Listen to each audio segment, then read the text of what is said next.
memang apakah harus mendapatkan pendampingan seperti itu Pak? Dan pendampingan seperti apa sih sebenarnya? Ya, tentu kita harus cek ya secara faktual usianya berapa ini anak ya. Karena tentu kita harus cek secara faktual berapa umurnya. Tapi secara prinsip, kalau memang masih usia anak, memang pada saat anak berkonflik dengan hukum, apalagi dia diduga melakukan tindak pidana, kira-kira begitu, maka tentu harus mendapatkan pendampingan hukum ya. Ini merupakan hak yang dilindungi oleh negara melalui undang-undang, baik Undang-Undang 35 2014 maupun Undang-Undang 11 2012 tentang sistem peradilan pidana. Nah, jadi sekali lagi, kalau memang pelaku diduga memang masih usia anak, tentu mereka melekat hak-hak ya yang memang harus diberikan, termasuk juga hak pendidikan ya, hak apa namanya, hak mendapatkan pendampingan hukum dan lain sebagainya. Baik Pak, berarti memang selama masih tadi di bawah usia ya Pak ya, yang berarti menurut undang-undang itu di bawah usia berapa Pak? Mungkin boleh sekali lagi Pak Ya, tegaskan. yang pasti usia anak itu kan di bawah 18 tahun sampai 18 tahun. eh, usia 18 tahun, termasuk juga anak di dalam. Oke, berarti selama di 12 tahun, nah 18 tahun. Berarti yang kalau kita nyatakan dari keterangan yang diambil oleh Polres Metro Jakarta Selatan, anak pelaku pembunuhan terhadap ayah dan nenek ini berusia 14 tahun, Pak. Nah, uh, pendampingan sedang diusahakan oleh Polres Metro Jakarta Selatan. Berarti memang sampai nanti pendampingan ada kuasa hukum yang untuk mendampingi dari pelaku ini, pelaku ABH ini, memang tidak dapat dilangsungkan ya Pak, tidak dapat berjalan ke penyidikan berikutnya atau bagaimana Pak? Menurut pengalaman Ya, sejak juga di proses KPK. awal, ya baik proses penyidikan maupun proses penyelidikan, tentu memang anak memang berhak mendapatkan perlindungan sekaligus juga pendampingan. Biasanya memang para pegiat perlindungan anak, termasuk juga lembaga perlindungan anak yang concern pada hal ini, biasanya memang memberikan support. Sebut sajalah ada P2, TP2, DKI, biasanya memberikan support ya untuk melakukan pendampingan terhadap yang bersangkutan. Kami berharap dengan kasus ini semua tentu juga concern ya bahwa kita tidak mentoleransi terhadap tindakannya, tetapi karena ini adalah usia anak, pelaku masih usia tumbuh kembang, tentu kita hormati proses yang sedang berjalan dan mendapatkan perlindungan sekaligus juga mendapatkan pendampingan secara proporsional sesuai dengan ketentuan hukum yang berlaku.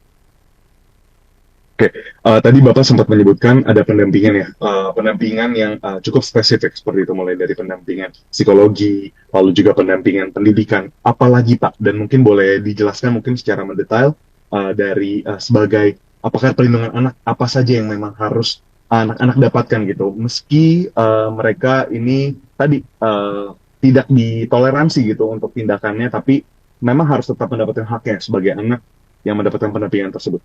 Bapak, pendampingan apa saja?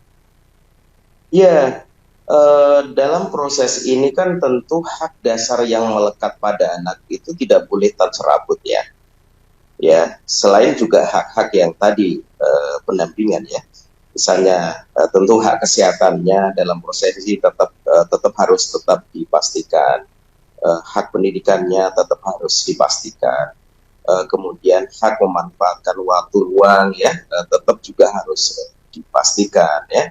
Kemudian hak mendapatkan pendampingan. Pendampingan ini juga termasuk pendampingan psikologis, kemudian pendampingan hukum, ya dari ahli yang dipandang kompeten dan cakap melakukan pendampingan terhadap anak yang terduga pelaku. Kenapa dibutuhkan pendampingan? Karena pertama yang bersangkutan masih usia tumbuh kembang, Yang kedua, yang bersangkutan merupakan warga negara yang tentu dilindungi undang-undang. Yang ketiga, tentu yang bersangkutan ini adalah terduga pelaku yang memang sedang berproses kan, sedang berproses ya oleh aparat penegak hukum dan para pihak terkait. Sehingga agar berjalan objektif, proporsional, kemudian yang bersangkutan juga tetap terlindungi hak-haknya, maka butuh instrumen tertentu ya, salah satunya adalah pendamping agar proses berjalan dengan baik, lancar, dan tentu sesuai dengan ketentuan. Oke, baik Pak. Jika memang melihat ini terakhir mungkin Pak, ini menarik karena memang kondisinya korban yang sudah meninggal dunia seperti itu adalah ayah dan nenek. Tapi memang masih ada korban, alhamdulillah seperti itu ya Pak, memang masih menunggu pemulihan dari sang ibu. Nah, kita berbicara soal ibu sebagai wali dari anak ini tersendiri.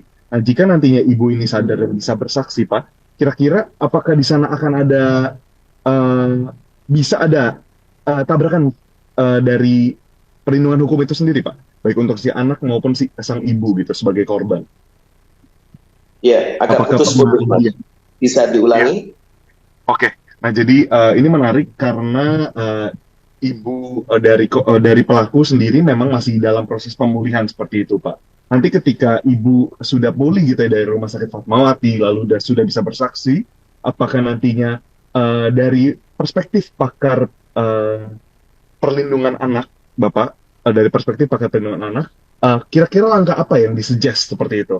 Apakah musyawarah? Apakah silakan jika ingin memasuki ke tahap hukum yang lebih lanjut, proses hukum yang lebih lanjut, atau seperti apa, Bapak, dari perspektif Pak Susanto? Ya, yang pertama tentu proses ini ya tetap saja berjalan sesuai dengan ketentuan yang berlaku ya. Kenapa? Karena ada Undang-Undang 35 2014 tentang perlindungan anak, kemudian ada Undang-Undang 11 2012 tentang sistem peradilan pidana anak. Kemudian ada ketentuan lain yang terkait dengan. Makanya saya kira semua pihak ya kita harus menghargai proses yang ada. Kita support kepolisian, ya, kita support kepolisian dan aparat penegak hukum lain agar proses ini berjalan secara baik, secara profesional, sesuai dengan ketentuan yang ada. Karena jangan sampai kemudian karena tekanan publik yang berlebihan, kemudian mengurangi semangat kita memastikan undang-undang itu dijalankan. Saya kira semua warga negara punya semangat yang sama ya, agar ketentuan hukum yang sudah berlaku di Indonesia itu dijalankan sebaik-baiknya, termasuk di dalam kasus.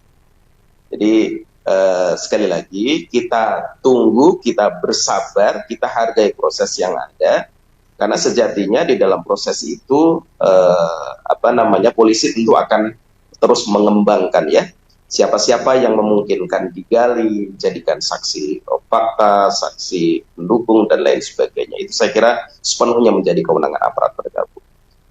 Baik, Pak Susanto, terima kasih banyak atas waktunya. Di sini sudah bersedia untuk diwawancara Kompas TV. Sekian Pak, singkat saja Pak Oke, Susanto sebagai pakar perlindungan anak. Seperti itu ya Pak ya. baik, siap. Terima kasih banyak Bapak.